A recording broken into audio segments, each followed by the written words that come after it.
जय श्री कृष्ण। श्रीमद् भगवद गीता अध्याय 15। श्री भगवान बोले, आदि पुरुष परमेश्वर रूप मूल वाले और ब्रह्मा रूप मुख्य शाखा वाले जिस संसार रूप पीपल के वृक्ष को अविनाशी कहते हैं तथा वेद जिसके पत्ते कहे गए हैं, उस संसार रूप वृक्ष को जो पुरुष मूल सहित तत्व से जानता है वह वेद के तात्पर्य को जानने वाला है।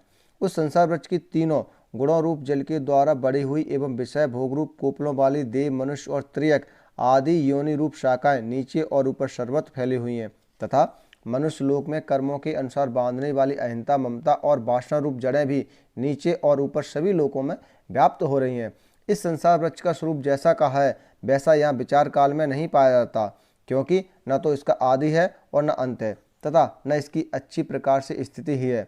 इसलिए इस अहिंसा, ममता और वासना रूप अति दृढ़ मूलों वाले संसार रूप पीपल के वृक्ष को दृढ़ वैराग्य रूप शस्त्र द्वारा काटकर उसके पश्चात उस परम पद रूप परमेश्वर को भली भांति घोषणा चाहिए, जिसमें गए हुए पुरुष फिर लौटकर संसार में नहीं आते और जिस परमेश्वर से इस पुरातन संसार वृक्ष की प्रवृत्ति विस्तार को प्राप्त हुई है, उसी आदि पुरुष नारायण के मैं शरण हूँ। इस प्रकार दृढ़ निश्चय करके उस परमेश्वर का मनन और निधि अध्यासन करना चाहिए, जिसका मान और मोह नष्ट हो गया है, जिन्होंने आसक्ति रूप दोष को जीत लिया है, जिनकी परमात्मा के स्वरूप में नित्य स्थिति है और जिनकी कामनाएं पूर्ण रूप से नष्ट हो गई हैं, वे सुख दुख नामक द्वंद्वों से विमुक्त ज्ञानीजन उस अविनाशी परम पद को प्राप्त होते हैं। जिस परम पद को प्राप्त होकर मनुष्य लौटकर संसार में नहीं आते, उस स्वयं प्रकाश परम पद को न सूर्य प्रकाशित कर सकता है, न चंद्रमा और न अग्नि ही। वही मेरा परम धाम है। इस देह में यह सनातन जीवात्मा मेरा ही अंश है और वही इन प्रकृति में स्थित मन और पांचों इंद्रियों को आकर्षण करता है।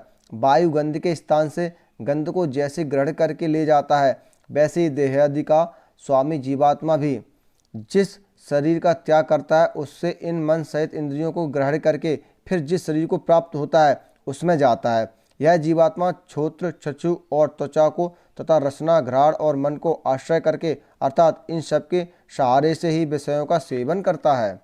शरीर को छोड़कर जाते हुए को अथवा शरीर में स्थित हुए को तथा विषयों को भोगते हुए को, इस प्रकार तीनों गुणों से युक्त हुए को भी अज्ञानी जन नहीं जानते। केवल ज्ञान रूप नेत्रों वाले विवेकशील ज्ञानी ही तत्व से जानते हैं।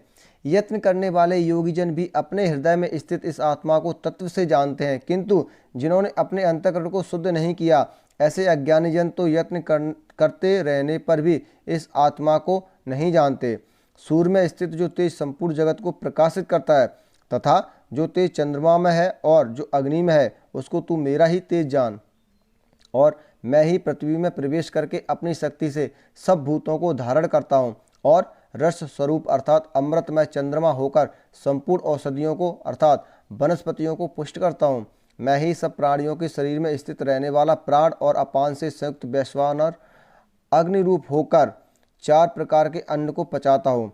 मैं ही सब प्राणियों के हृदय में अंतर्यामी रूप से स्थित हूँ तथा मुझसे ही स्मृति, ज्ञान और अपोहन होता है और सब वेदों द्वारा मैं ही जानने के योग्य हूँ तथा वेदांत का कर्ता और वेदों को जानने वाला भी मैं ही हूँ। इस संसार में नाशवान और अविनाशी भी ये 2 प्रकार के पुरुष हैं।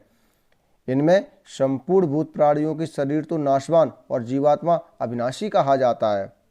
इन दोनों से उत्पन्न पुरुष जो अन्य ही है, जो तीनों लोकों में प्रवेश करके सबका धारण पोषण करता है, वह अविनाशी परमेश्वर और परमात्मा इस प्रकार कहा गया है।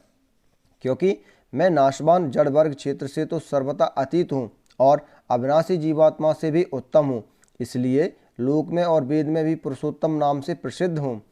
भारत, जो ज्ञानी पुरुष मुझको इस प्रकार तत्व से पुरुषोत्तम जानता है, वह सर्वज्ञ पुरुष सब प्रकार से निरंतर मुझ वासुदेव परमेश्वर को ही भजता है। हे निष्पाप अर्जुन, इस प्रकार यह अति रहस्ययुक्त गोपनीय शास्त्र मेरे द्वारा कहा गया, इसको तत्व से जानकर मनुष्य ज्ञानवान और कृतार्थ हो जाता है।